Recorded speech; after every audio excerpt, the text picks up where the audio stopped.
बुलढाण्यामधून बातमी समोर येते। बुलढाण्यामध्ये 3 गाड्यांचा विचित्र अपघात झाला। यामध्ये 14 जणांचा मृत्यू झालाय, 6 जण जखमी आहेत।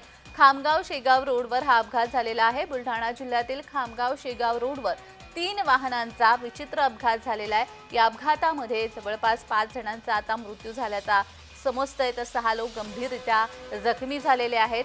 जयपूर लांडी फाटा समोर ब्रह्मांड नायक हॉटेल समोर हा विचित्र अपघात झालेला आहे।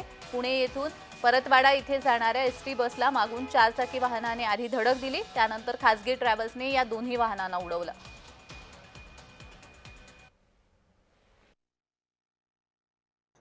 माझे सासरेबुवा आणि सासू माझी मिसेस दवाखान्यात नेलाय। मी या गाडीत चाललो होतो आणि हे डोक्याला लागलाय माझ्या। शेगावरून बोलेरो पिकअप गाडी आहे, ती बोरवेलची गाडी आहे। ती कोल्हापूरकडे जात होती, ती भरधाव वेगात होती आणि समोरून येणारी महाराष्ट्र राज्याची परिवहन मंडळाची स्लीपर गाडी आहे। तिला तिने या स्पॉटला धडक दिलेली आहे। हा एक प्रकारे ब्लॅक स्पॉट आहे। बरेच अपघात झालेले आहेत तिथे आपल्या ब्लॅक स्पॉटला। आम्ही PWDला तशा सूचना पण केलेल्या आहेत। याला समोरून धडक दिली। ही बस बाजूला थांबलेली असताना लक्झरी बस आली इंदानी ट्रॅव्हल्सची आणि या उभ्या गाडीला तिने धडक दिलेली आहे। याच्यामध्ये असा त्रिवेणी विचित्र अपघात झालेला आहे। पुणे ते परतवाडा चालली होती। समोरून एक कारवाला आला आणि मला ठोकून रॉंग साईडला इकडे घुसला। मग मी साईडनं उभा होतो इंडिकेटर देऊन, मागून एक ट्रॅव्हल्स आली आणि तिनं उभ्या गाडीला ठोक मारली।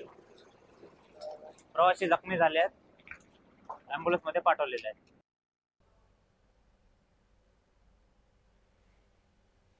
बुलढाणा जिल्ह्यातील खामगाव शेगाव रोडवर झालेल्या अपघातामध्ये 5 जणांचा आतापर्यंत दुर्दैवी मृत्यू झाला आहे, तर 25 जण यामध्ये जखमी झालेले आहेत। 6 जण गंभीररित्या या 25 पैकी जखमी असल्याची माहिती जी आहे सध्या मिळते। ही खाजगी ट्रॅव्हल्स आहे, इंदानी ट्रॅव्हल्सची, त्यानंतर एसटी महामंडळाची बस आणि एक बोलेरो पिकअप कार, या 3 वाहनांचा असा हा विचित्र अपघात झाला। खऱ्या अर्थानं शेगाववरून कोल्हापूरकडे जाणाऱ्या बोलेरोने पुण्याकडून परतवाड्याकडे जाणाऱ्या एसटी बसला समोरून धडक दिली।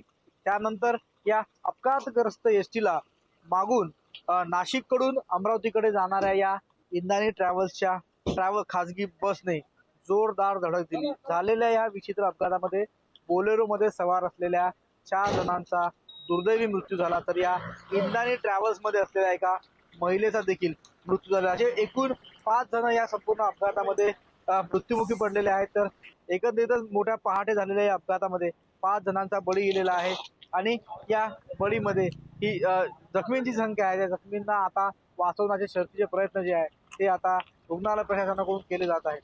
प्रफुल्ल खंडारे, जय महाराष्ट्र न्यूज, बुलढाणा।